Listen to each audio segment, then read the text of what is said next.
વિનંતી કરીશ કે રાજેન્દ્રપાલજીનું સ્વાગત કરે.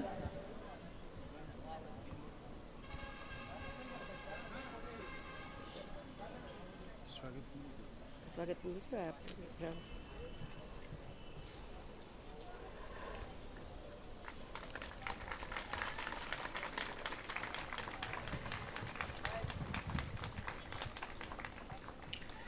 દિલ્હી યુનિવર્સિટીના પ્રોફેસર રતનલાલજીને, જેઓ આંબેડકર વિચારધારાને પ્રચાર પ્રસાર કરી રહ્યા છે, તેમને હું કહીશ કે આપણા કાર્યક્રમમાં ખૂબ સારી મહેનત કરી એવા જયેશભાઈ પાતર એમનું સ્વાગત કરે.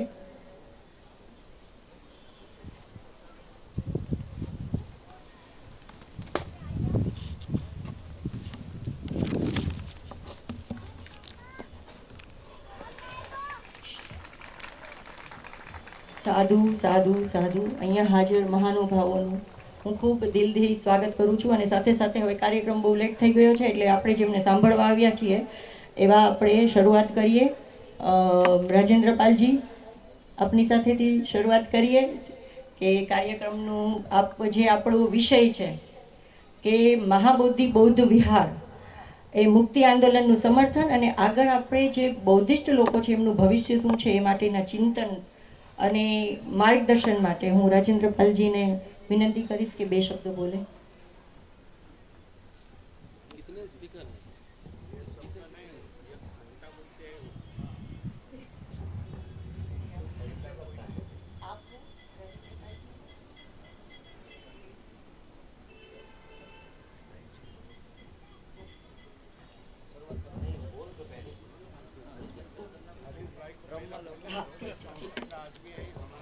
ઠીક છે.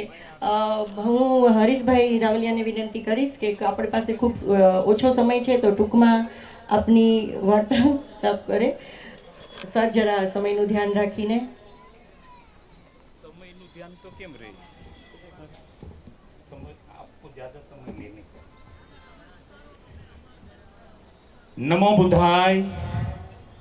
મને કોઈ અવાજ જ નથી આવતો. નમો બુદ્ધાય. જય ભીમ. जय भीम. जय भीम. जैसे फलक पे चांद सितारों में एक है, जैसे फलक पे चांद सितारों में एक है, महाकारुणिक भगवान गौतम बुद्ध करोड़ों में एक है. तमन्ना लाख हो चाहे, तमन्ना लाख हो चाहे, ना कभी दीदार होता है, समाये भीम आंखों में तो वीरान भी गुलजार होता है. कोई और होंगे गिला करने वाले, कोई और होंगे गिला करने वाले, है हम हाल में वफा करने वाले.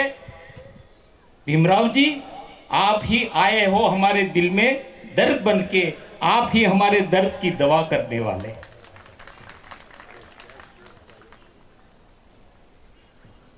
આજે ખોરાટ સાહેબે જે કાર્યક્રમનું આયોજન કર્યું છે, આપણે અત્યાર સુધી જોતા આવ્યા છીએ કે આપણે હંમેશા કાર્યક્રમનું આયોજન હંમેશા આપણા લોકો કરતા હોય, બુદ્ધિસ્ટ લોકો કરતા હોય, પણ બીજા સમાજના લોકો જ્યારે આ કાર્યક્રમનું આયોજન કરે અને એમાં આપણે ઉપસ્થિત રહી અને આ શોભાની વધારો કરીએ, એ કેટલું મોટું પુણ્યનું કામ છે. હવે ભગવાન બુદ્ધનો ધમ્મ, બાબા સાહેબે કીધું હતું કે ભગવાન બુદ્ધનો જે ધમ્મ છે એ માનવ ધમ્મ છે, અને આ માનવ ધમ્મને હું આખા વિશ્વની અંદર ફેલાવીશ, અને બાબા સાહેબનું આ સપનું मैं पूरे भारत को, पूरे विश्व को बोधमय बनाऊंगा. એ સ્વપ્ન પૂર્ણ કરવામાં આપે જે પહેલ કરી છે, આપે જે એટલી મહેનત કરી છે, અમને જે સાથ આપ્યો છે, એ માટે ખરાત સાહેબ આપનો ખૂબ ખૂબ આભાર. આજે આપણે જોઈએ છે કે એક સળગતો વિષય મહાબોધિ મંદિર જે છે બુદ્ધ ગયાની અંદર, બુદ્ધ ગયા જ્યાં ભગવાન ગૌતમ બુદ્ધને દ્રષ્ટિ મળી, એમ કહીએ કે એમને જ્ઞાન પ્રાપ્ત થયું, એ બુદ્ધગયાનું જે કેન્દ્ર છે ત્યાં અશોકના વખતે મંદિર બનાવવામાં આવ્યું, વિહાર બનાવવામાં આવ્યો, પણ એ વિહાર જ્યારે બનાવ્યો ત્યારે એ જમીન જે હતી એ ત્યાંના જે અત્યારે જે લોકલ પંડિત હતા, પંડા હતા, એ જમીન એમની હતી. અને ત્યાં એ વિહાર જ્યારે બનાવવામાં આવ્યું ત્યારે એ જમીન ઉપર જે કબજો લીધો એ ત્યાંના પંડાઓ લોકોએ કબજો લીધો. અને અનાગરિક ધમ્મપાલ જે श्रीलंका थी आया था. सर जी मैं एक बात बोलना चाहता हूँ, वो कहाँ पुस्तक में आपको नहीं मिलेगी, लेकिन मुझे वो बात जो है वो जानकारी मिली हमारे महाबोधि सोसाइटी के जो ट्रस्टी है और जो जनरल सेक्रेटरी है शिवली बोधि, उस शिवली बोधि ने कहा कि भंते चंद्रमणि और चंद्रमणि और सूर्यमणि ऐसे दो भाई थे जो श्रीलंका से एक व्यापारी आए थे और उन्होंने वो दान दिया दो बच्चे को, चंद्रमणि और सूर्यमणि को. और वो जो दो बच्चे को दान दिया उसमें एक बच्चा था वो भंते चंद्रमणि, जिन्होंने बाबा साहब को दीक्षा दी. और वो जो दूसरे जो सूर्यमणि थे वो वापस श्रीलंका चले गए. ये बात मैं शिवली जी बोधी ने बताई कि ये बात कहाँ लिखी हुई नहीं है, लेकिन ये इतिहास है. बाबा साहब का महाबोधि सोसाइटी जो है कलकत्ता में, बनते अनागरिक धम्मपाल यहाँ आए थे बाबा साहब के पहले 100 साल के पहले, और उन्होंने ये महाबोधि जो मंदिर था उसका आंदोलन पहले शुरू किया.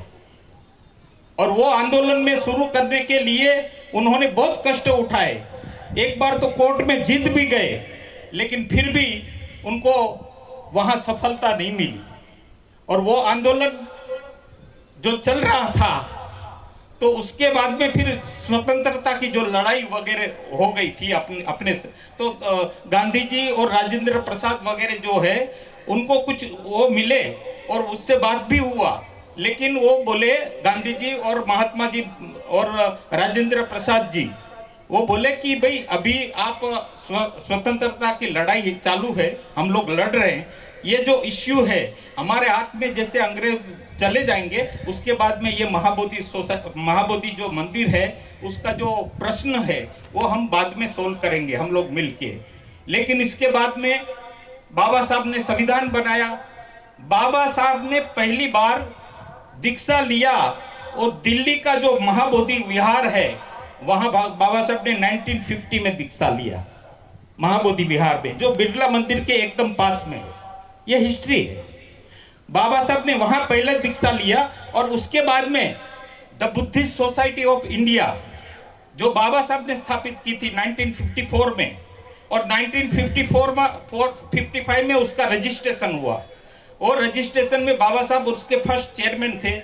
और ये बुद्धिस्ट सोसाइटी के द्वारा नागपुर में बाबा साहब ने ये पहले संस्था बनाई, उसको रजिस्टर करवाई, और रजिस्टर करने के बाद में बाबा साहब ने ये नागपुर का जो आंदोलन है, नागपुर में जो धम्म दीक्षा का कार्यक्रम है वो धम्म दीक्षा का कार्यक्रम किया. ये धम्म दीक्षा का कार्यक्रम जब भी हो रहा था तभी भी महाबोधि सोसाइटी जो है वहां से 3 बनते आए थे ये कार्यक्रम में. और वो कार्यक्रम बाबा साहब ने बहुत सफलतापूर्वक वो वहां लाखों लोगों को धम्म दीक्षा दिया था. लेकिन आज भी हमारी कमी बोलो या क्या बोलो कि हमारे देश में बाबा साहब जो चाहते थे कि मैं पूरा भारत को बौद्धमय बनाऊंगा, इतने लोगों ने तभी लाखों लोगों को दीक्षा लिया था. लेकिन आज भी आप जनगणना देखेंगे तो बुद्धिस्ट की जनगणना इतनी भी नहीं है. वो समय कम से कम 10 लाख लोगों ने दीक्षा ली होगी. और आज आप देखते हैं कि हर जगह पे दीक्षा का कार्यक्रम हो रहा है. तो ये इतना दीक्षा का कार्यक्रम हो रहा है, बौद्ध लोग बन रहे, फिर भी हमारी बौद्धों की आबादी क्यों नहीं बढ़ रही है? इसका कारण क्या है? इसके बारे में राजेंद्र पाल जी आपको यहाँ चर्चा करनी होगी, क्योंकि हमारी आबादी बढ़ रही है. बाबा साहब जाने के बाद में तो इतनी आबादी बढ़ गई, लेकिन ये लोग कुछ दिखाने को तैयार ही नहीं है कि हमारे बौद्ध है वो हिसाब से हमें जो सहूलत मिलनी चाहिए, वो हिसाब से हमें जो अपना ये मिलना चाहिए वो हमको नहीं मिल रहा है. क्योंकि हमारी आबादी अभी महाराष्ट्र में, सर देखिए, महाराष्ट्र में नव बुद्धिस्ट जो थे वो इतने सारे नव बुद्धिस्ट है, लेकिन फिर भी वहां जो सवलत मिलती है, रिजर्वेशन मिलता है, वो इतना नहीं मिल रहा है। तो बाकी क्या हो रहा है? तो अभी जो जनगणना होने वाली है, तो मैं उसका सपोर्ट करता हूं कि मोदी जी ने ये जो जनगणना का कार्यक्रम किया है वो बहुत अच्छा कार्यक्रम है। उसमें आप जरूर लिखिए, आप हिंदू की जगह बौद्ध लिखिए। जहां जो धर्म का जो कॉलम आएगा हिंदू, तो हिंदू शब्द के बजाय आप वहां बौद्ध लिखिए। और बाकी आपको जैसे SC है, ST है, जो भी है वो आपको लिखना पड़ेगा। नहीं, अभी भी विश्वनाथ प्रताप सिंह ने हमको बौद्ध तो बनाया, लेकिन उस समय भी उन्होंने वो बौद्धों की जो है उसमें बौद्ध लिखो धम्म के कॉलम में, लेकिन आपकी जो जाति है वो तो आपको लिखना पड़ेगा। ऐसा करके हमारे साथ में वो जाति जो सर वो आज भी जोड़ के रखा है। आप जाति नहीं जोड़ेंगे तो आपको सवलत नहीं मिलेगी, ये बात है। क्योंकि इस देश में हमारे जो लोग बुद्धिस्ट बने, यानी शेड्यूल कास्ट में से, शेड्यूल ट्राइब में से, वो उसकी गिनती नहीं कर रहे। आज जो बौद्ध है, ज्यादातर जो बौद्ध है बंगाल साइड में है, जो ओरिजिनल बौद्ध है वो भी बौद्ध बरुआ बुद्धिस्ट जिसे बोलते हैं। लेकिन आज बरुआ बुद्धिस्ट जो है वो तो पूरा आधा तो हिंदू धर्म का पालन करते हैं। बरुआ बुद्धिस्ट के घर में ये देवी का मूर्ति होता है और बाकी इसका ये सबका ये रहता है मूर्ति वगैरह। तो अभी आज ऐसी परिस्थिति ये है कि महाबोधि मुक्ति आंदोलन का जो बंदे प्रकाश लामा जी ने ये एक उठाया था और पटना से उसकी शुरुआत हुई थी। और वो पहली मीटिंग में मैं गया था और मैंने वहां बताया भी था कि भाई ये जो आंदोलन है ये बहुत बड़ा आंदोलन है, हमको करना पड़ेगा, क्योंकि इसमें सफलता की हमको गुंजाइश बहुत कम है। क्योंकि ये सरकार चाहती नहीं, ये सरकार चाहती कि हिंदू और बौद्ध दोनों भाई भाई है, आपको अलग करना नहीं चाहती। भाई भाई कहते हैं, लेकिन हमको वो हमारे उनके साथ में बिठाने को तैयार नहीं है। भाई तो बोलते हैं लेकिन साथ में बिठाने का नहीं, तुमको जो रिजर्वेशन का ये देना है वो भी देने का नहीं। तो ऐसा भाईचारा क्या काम का कि बाबा साहब ने हमको जो अधिकार दिया है वो अधिकार आप छीनना चाहते हैं। और आप देखते हैं अभी वो अधिकार पूर्ण रूप से ज्यादातर छीन लिया। संविधान का बोलते हैं कि हम ये संविधान के लिए बाबा साहब ने बनाया, लेकिन संविधान अभी है कहाँ? संविधान है ही नहीं। बाबा साहब ने उस समय पार्लियामेंट में बोला था कि भाई संविधान जो है मैंने ये जो बनाया है वो अच्छे हाथों में जाएगा तो उसका कीमत रहेगा, लेकिन ऐसा जो नालायक लोग रहे ऐसे उसके हाथों में जाएगा तो ये संविधान को खतरा है। तो ये खतरा आज हमको हमारे ऊपर मंडरा रहा है। आज संविधान बचाने की बहुत जरूरत है। महाबोधि का आंदोलन के हिसाब से हमें अभी गांव-गांव, शहर में जाना पड़ेगा, लोगों को निकलना पड़ेगा, घर के बाहर निकलना पड़ेगा और घर के बाहर निकल के आपको इस आंदोलन को सपोर्ट करना पड़ेगा। जब तक आप नाक नहीं दबाएंगे तब तक इनका ये सरकार का मुंह खुलने वाला नहीं है। आपको अभी नाक दबाने का समय आ गया, नहीं तो आपको ये इतना बड़ा आंदोलन हो रहा है वो भी अभी मिट्टी में मिल जाएगा। जैसे वो पंजाब का आंदोलन हुआ था और उसको कैसे खत्म कर दिया, वैसे ये आंदोलन को भी खत्म करने के लिए अभी देखिए कुछ लोगों को फोड़ रहे हैं सरकार, और वो फोड़ के उसमें अपने लोग घुसा रहे हैं और वो आंदोलन कैसे खत्म हो जाए उसकी वो कोशिश कर रहे हैं। और वो कोशिश में बल आए उसके पहले हम लोगों को जागरूक होना पड़ेगा और ये आंदोलन को सफल बनाना पड़ेगा। क्योंकि भगवान बुद्ध का ये मंदिर जो है ये हमारा इतिहास है, लिखा हुआ है, पत्थरों पे लिखा हुआ है। अशोक ने हर जगह पे पत्थरों पे लिखा हुआ है कि ये हमारा इतिहास है। युवान सिंह जो चीन से आया था उसने भी बताया, सब लिखा हुआ है कि भाई ये यहाँ अशोक ने ये बनाया, ये विहार है, ये है। लेकिन आजकल देखते हैं कि हर जगह पे ये लोग कहाँ मंदिर का कुछ लगा देते हैं, कहाँ सिंदूर लगा देते हैं, कहाँ चुनरी पहना देते हैं। ऐसा करके ये जो हमारा धम्म है उसको ये लोग काबिज करना चाहते हैं। राम मंदिर का क्या हुआ? राम कहाँ था? राम कहाँ था या नहीं किसी को मालूम नहीं, ये तो थोथे में लिखा हुआ है, लेकिन उसमें इतिहास तो नहीं है। आज बुद्ध का तो इतिहास मिल रहा है, ये मंदिर का इतिहास है, कभी बना, क्या है, कैसे, लेकिन फिर भी ये लोग मानने को तैयार नहीं कि ये भगवान बुद्ध का मंदिर है और हमको देना चाहिए। जब तक ये मंदिर हमको नहीं देगा, वहां वो पूजा पाठ, जो पंडे लोग हैं वो वहां पूजा पाठ करते हैं, वहां वो मंत्रोच्चार करते हैं, क्या क्या करते हैं। तो बुद्ध के धम्म में ये चीज नहीं है। बाबा साहब ने हमको जो 22 प्रतिज्ञा दिया, तो 22 प्रतिज्ञा के हिसाब से टोटल विरोध का काम हो रहा है वहां। तो ये सब हमको बाबा साहब का ये दिया हुआ जो धम्म है, 22 प्रतिज्ञा दिया हुआ है, तो ये धम्म हमारा खतरे में है। तो हमें अभी से जागरूक होना पड़ेगा। आप खरात साहब, आपने ये मीटिंग लिया, उसके लिए मैं आपका फिर से धन्यवाद करता हूं।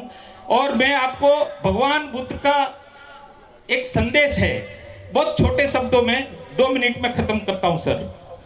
आप मेरे साथ में बोलेंगे, बुद्धं शरणं गच्छामि, धम्मं शरणं गच्छामि, संघं शरणं गच्छामि। भीमराव जी आप भी बोलेंगे। घबराए जब मन अनमोल, हृदय हो उठे डावाडो,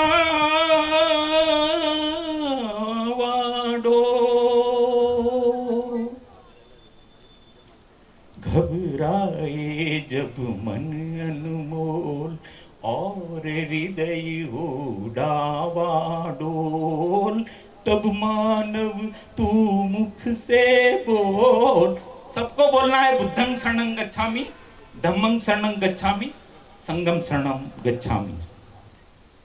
तब मानव तू मुख से बोल, बुद्धं शरणं गच्छामि, धम्मं शरणं गच्छामि, संघं शरणं गच्छामि। जब अशांति का राग उठे, लाल लहू का फाग उठे, इंसाही को आग उठे, मानव में पशु जाग उठे, ऊपर से मुस्काते रंग, भीतर जहर रहे तू घोल, तब मानव तू मुख से बोल, बुद्धं शरणं गच्छामि, धम्मं शरणं गच्छामि, संघं शरणं गच्छामि। आप सभी बोलिए, आप सभी बोलिए, आप सभी बोलिए। बुद्धं शरणं गच्छामि, धम्मं शरणं गच्छामि, संघं शरणं गच्छामि। जब शांति का राग उठे, लाल लहू का फाग उठे, इंसाही को आग उठे, मानव में पशु जाग उठे, ऊपर से मुस्काते रंग, भीतर जहर रहे तू घोल, तब मानव तू मुख से बोल, बुद्धं शरणं गच्छामि, धम्मं शरणं गच्छामि।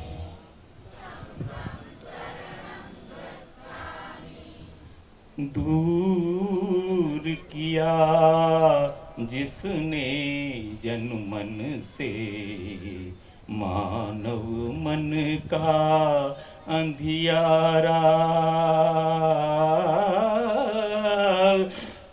जिसकी एक सूरत को पाकर चमक उठा ये जग सारा।